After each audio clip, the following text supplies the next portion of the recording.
할렐루야. 153 저녁 기도에 오신 여러분들을 주님의 이름으로 환영하고 축복합니다. 오늘 이 저녁 시간에도 하나님께서 우리들에게 새 일을 행하시고 인도하시는 놀라운 은혜를 경험하는 시간이 되기를 원하고요. 우리가 이 시간 기도할 때에 주님의 그 넓은 아버지 품 안에 안기어 우리들이 편히 주님께 모든 것을 아뢰고 또 주님께서 주시는 평강을 누리는 귀한 시간이 되기를 소원하겠습니다. 이 시간 우리 같이 찬양할 텐데요. 내 아버지 그 품 안에서 내 영혼은 안전합니다. 우리 같이 찬양하도록 하겠습니다.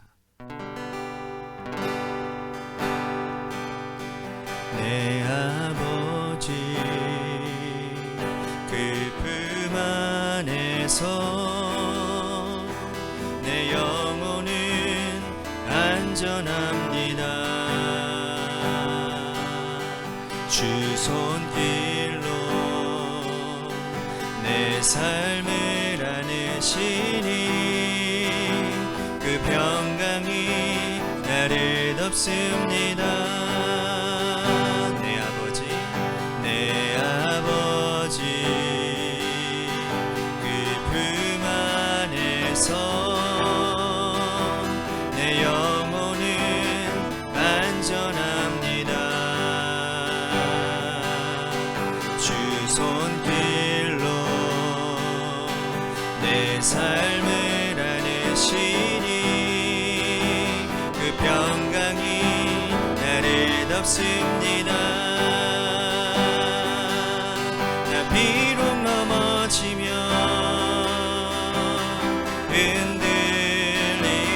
흔들리지만 주 내 안에 거하며 나를 붙드시니 내 생각을 주께로 돌리고 주시는 평강의 옷을 입습니다. 주 약속 안에서 내 영혼 평안해 내 뜻보다 크신 주님에게 왜 나 신뢰해 두려움 다 내려놓고 주님만 의지해 주 안에서 내 영혼 안전합니다. 주 약속 안에서 내 영혼 평안해 내 뜻보다 크신 주님에게 왜 나 신뢰해 두려움 다 내려놓고 주님만 의지해 주 안에서 내 영혼 안전합니다. 주 약속 안에서 내 영혼 평안해 내 뜻보다 크신 주님에게 왜 나 신뢰해 두려움 다 내려놓고 주님만 의지해 주 안에서 내 영혼 안전합니다.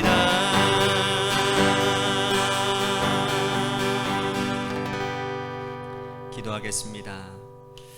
우리들이 방금 불렀던 이 찬양처럼 주님, 우리의 영혼이 주 안에서 안전함을 고백합니다.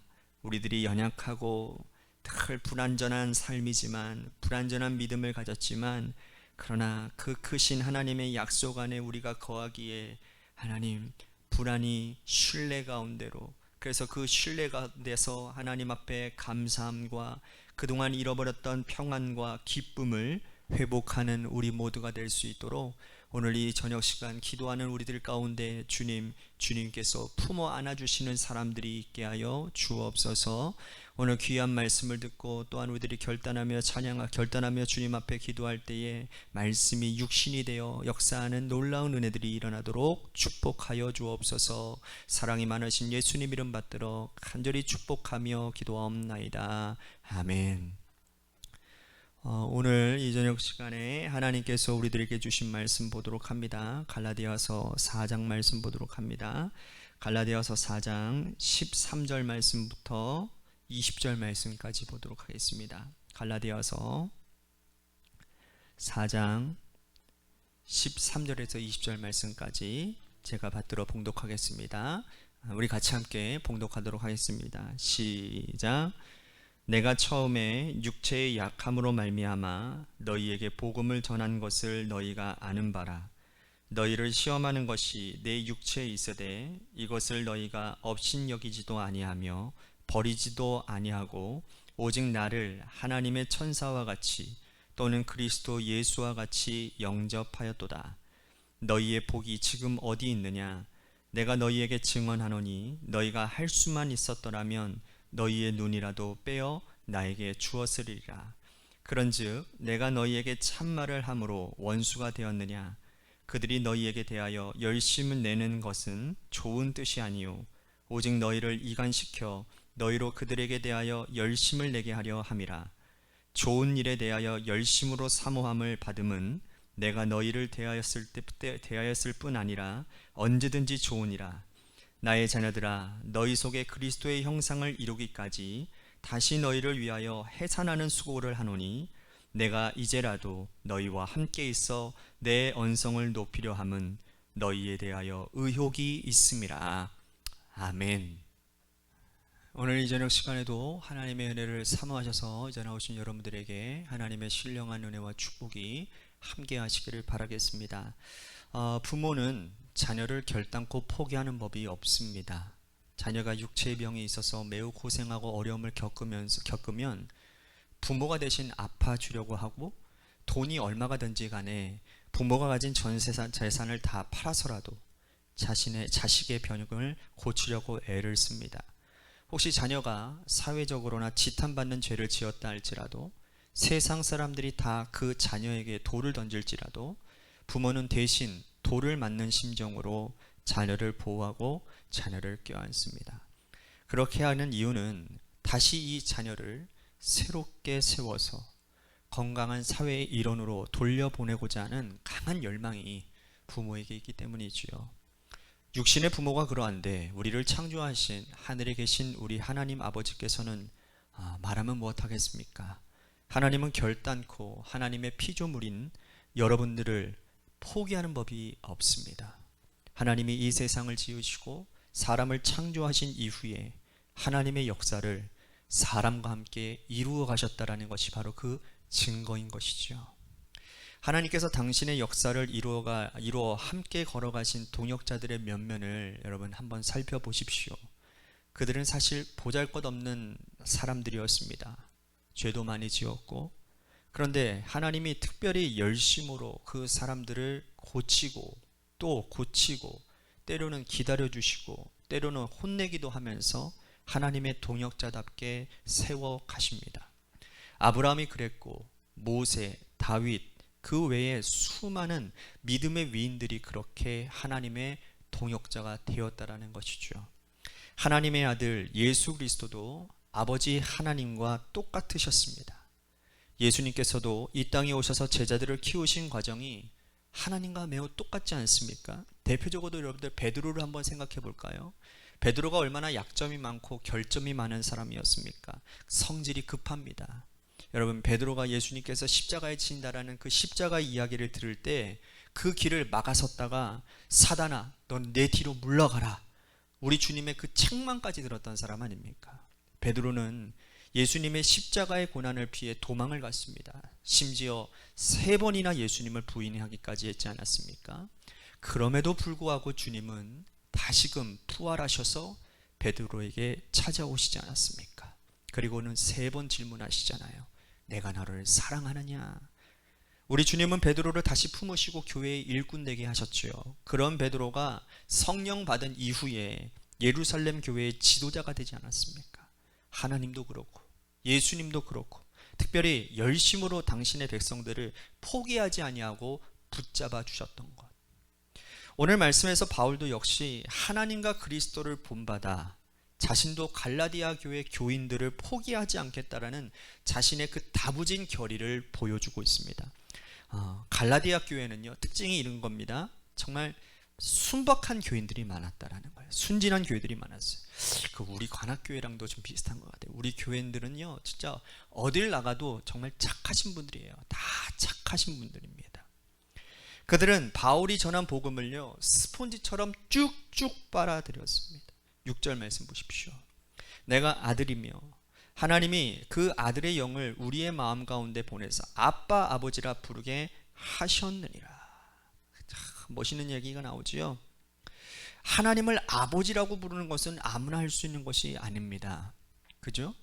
어느 길 가다가 예수 안 믿는 사람에게 하나님이 당신의 아버지 되십니까? 무슨 얘기입니까? 우리 아버지 따로 있는데, 그렇게 얘기할 겁니다. 마음속에 성령님이 임재하셔야만 할 수 있는 일입니다. 갈라디아 교회 성도들은 바울이 전한 복음을 믿고 믿음이 생겼어요. 그 믿음 위에 성령님께서 역사하셨습니다. 그래서 그들은 하나님을 아빠, 아버지라 부르게 되었다라는 거예요. 믿음의 반석 위에 굳건히 세워졌던 것이죠. 그들은 한쪽으로는 믿음의 옷을 입고 믿음의 반석 위에 굳게 섰고, 또한 그들은 성품도 아주 좋았습니다. 자, 13절 말씀 보십시오. 우리 관악교회 이야기하는 거예요. 내가 처음에 육체의 약함으로 말미암아 너희에게 복음을 전한 것을 너희가 아는 바라. 자, 바울은 갈라디아 교회에서 복음을 전할 때 처음에 그는 육체가 몹시 약했다라는 거예요. 그는 고린도후서에서 말했던 것처럼 육체에 가시가 있는 사람이었습니다. 그 가시 때문에 복음 전파함이 크게 힘겨웠던 거예요. 그래서 고린도후서 말씀에서처럼 이 가시가 자신에게서 떠나가기를 주님께 3번이나 부르짖었다고 고백을 하고 있지 않습니까? 3번이라는 건 뭔 말입니까? 원어로 보니까요, 하늘에 닿을 만큼 간절하게 부르짖어 기도했다라는 뜻이라는 거예요. 역시 그가 갈라디 교회에서 목회를 할 때에도 이 육체의 약함 때문에 복음 전함에 큰 공경을 겪었던 것 같습니다. 그런데 갈라디아 교인들이요, 이 바울의 육체의 약함을 가지고 꾸짖지 아니하였다라는 거예요. 용납하고 따뜻한 손길로 품어주 안아주었다라는 겁니다. 14절 보십시오. 너희를 시험하는 것이 내 육체에 있으되 이것을 너희가 업신 여기지도 아니하며 버리지도 아니하고 오직 나를 하나님의 천사와 같이 또는 그리스도 예수와 같이 영접했다. 여러분, 사실 사역자가 몸이 몹시 불편하면 성도들에게 은혜가 되지 않습니다. 그런데 갈라디아 교회 성도들은 이 바울의 몸의 약함, 육체의 약함을 트집 잡는다거나 문제 삼지 않았다라는 거예요. 그것 때문에 시험에 드는 사람들도 없었다라는 겁니다. 오히려 따뜻하게 용납해주고 품어주고 영접해 주었다라는 거예요. 천사와 같이 마치 예수 그리스도를 보는 것처럼 바울을 잘 섬겨주었다라는 거예요. 그래서 바울은 그들의 따뜻한 성품을 이렇게 표현하고 있습니다. 15절 보십시오. 너희의 복이 지금 어디 있느냐? 내가 너희에게 증언하노니 너희가 할 수만 있었더라면 너희의 눈에라도 빼어 나에게 주었으리라. 자신들의 눈이라도 빼어 바울에게 줄 만큼 갈라디아 교회는 바울에게 굉장히 헌신적이었다라는 것이죠. 바울은 그 고마움의 마음을 꼭 새기고 붙잡고 있었습니다. 그런데 복음 위에 그렇게 굳게 서 있고 성품도 참 좋았던 갈라디아 교회가 유대로부터 올라온 어떤 거짓 선지자들의 꾀임에 넘어가고 말았다라는 거예요. 유대에서부터 온 그 거짓 선지자, 율법주의자들이 할례를 받아야 구원받는다라는 말을 듣고는 그들도 할례 받는 대열에 참여하기 시작을 했다라는 겁니다. 이것이 바울에게 있어서 아주 큰 고통이었다라는 거예요. 바울이 전한 복음, 하나님이 값없이 주신 복음의 은혜, 이것이 이제는 다 무색해져 버리는 순간이었다는 거예요. 그래서 바울은 다시 내가 시작하겠다, 내가 다시 결단하고 시작하겠다라고 마음에 다짐하며 이렇게 표현을 하고 있습니다. 19절 보십시오. 나의 자녀들아, 너희 속에 그리스도의 형상을 이루기까지 다시 너희를 위하여 해산하는 수고를 한다. 바울은 다시 너희를 위해서 해산하는 수고를 하겠다라고 결단을 했습니다. 바울이 갈라디아 지역 교회를 목회할 때, 그 교회를 개척할 때 돌 맞아 죽을 뻔하면서까지 비시디아, 안디옥, 루스드라, 이고니온, 더베 교회를 열심히 개척하고 목회했어요. 그때 이미 해산하는 수고를 다 마쳤습니다. 복음 안에서 은혜 가운데서 그들을 낳았다고 생각했어요. 그런데 다시 제자리로 원상복귀 됐다라는 거예요. 바울은 거기에서 그들을 포기할 수가 없었다라는 겁니다. 이렇게 따뜻하고 아름다운 성도들을 하나님께서 핏값 주시고 사신 이 교회를 내가 어떻게 포기할 수 있겠느냐고. 그래서 다시 시작하겠다고. 너희 속에 그리스도의 형상이 이룰 때까지 나는 다시 해산하는 수고를 아끼지 않겠다라고 결단하는 겁니다. 그래서 바울이 갈라디아 교회를요 다시 방문할 계획을 말을 하고 있습니다. 20절 보십시오. 20절 함께 읽어볼까요? 시작. 내가 이제라도 너희와 함께 있어 내 언성을 높이려 함은 너희에 대하여 의혹이 있습니다. 바울은 실제로 1차 선교 여행 이후에 이 소식을 듣고는 2차, 3차 선교 여행 때 갈라디아 지역의 교회를 방문했습니다. 언성을 높여서라도 논쟁을 하서라도 너희 속에 그 그리스도의 형상이 다시 이루어질 때까지 나는 새롭게 해산하는 수고를 아끼지 않겠다고 결단하고 그 결단한 대로 그는 시행했다라는 거예요. 바울이 왜 그렇게 했을까요? 하나님께서 열심을 내어 사람을 그렇게 키우셨기 때문입니다. 예수 그리스도께서도 그리스도의 특별한 열심으로 오늘 우리를 이렇게 길러가고 있기 때문이라는 것이죠. 오늘 우리가 이 말씀을 통하여 마음에 새기고 결단해야 될 것이 뭡니까? 우리도 역시 포기해야 될 만한 사람은 한 사람도 없다라는 사실. 우리 자식이라면 쉽게 포기할 수 있겠습니까? 내 몸으로 낳은 내 자식이라면 어떻게 그렇게 쉽게 포기할 수 있겠습니까? 몇 번 전도 시도해 보다가 먹히지 않으면 포기해 버리는 것, 그건 하나님의 마음, 그리스도의 마음이 아니겠죠. 우리 교회 안에서도 혹은 교회 밖에서도 복음을 한번 들었다가 낙심된 자들, 포기하지 말고 끝까지 하나님의 열심으로 열심을 내는 성도들이 우리 교회도 많다라는 겁니다. 만약에 하나님께서 나를 일찍이 포기하셨더라면 우리는 지금 이 자리에 있을 수 없었겠지요. 우리가 오늘 이 자리에서 하나님의 말씀을 듣고 구원 얻은 백성이 될 수 있었던 것은 바로 포기하지 않는 손길이 있었기 때문이라는 겁니다. 하나님의 열심이 나를 여기까지 인도했음을 믿고 기억한다면, 우리가 주님은 나의 최고봉에서 우리들이 살펴보았던 것처럼 하나님께 은혜의 빚을 지고 산 인생이잖아요.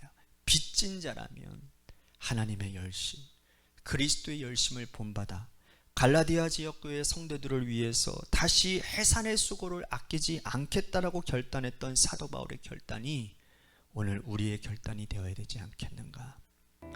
오늘 우리가 이 말씀을 들으면서 저나 여러분들이나 머릿속에 떠오르는 사람들이 있을 겁니다. 오늘 그 사람의 이름을 불러가며 기도하시기를 바랍니다. 하나님, 제가 잘못했습니다. 제가 포기한 것 잘못했습니다. 다시 붙들고 기도하고 그들을 하나님의 형상을 이룰 때까지, 그들에게서 그리스도의 형상이 새로워질 때까지 제가 열심을 다해 수고하겠습니다. 해산하는 수고를 아끼지 않겠습니다. 오늘 이 결단의 기도가 여러분들 가운데 있어지기를 바라겠습니다. 또 한 가지 우리 같이 기도할 것은 여러분들의 삶의 자리와 여러분들의 자녀들을 위해서 기도하시고, 마지막으로 우리 관악교회를 위해서 기도했으면 좋겠습니다. 이번에 코로나 이슈 때문에 교회가 참 잠잠해지고 또 이렇게 또 침체되어지지는 않았는지 그러한 고민이 있습니다. 그러한 두려움이 있지만, 그러나 하나님께서 다시 회복시켜 주시려고 믿습니다. 그래서 다시금 주님의 교회가 새로워지기에 힘쓰고 열심히 복음 전하기에 힘쓰고 예배하기에 힘쓰는 교회, 또한 주님 지역을 살리는 일에 힘쓰는 교회, 그런 교회가 되도록 하나님 도와주옵소서. 복음으로 충만한 교회, 예수가 행했던 것처럼 예수의 마음이 있는 곳에 우리의 발걸음이, 우리의 손길이 나아가는 그러한 교회 되도록 인도해 주시옵소서라고 오늘 우리 같이 교회를 위해서도 기도해 주셨으면 좋겠습니다. 우리 노래 끝날 때까지 여러분들 함께 기도에 동참해 주시기를 바랍니다. 기도하시겠습니다.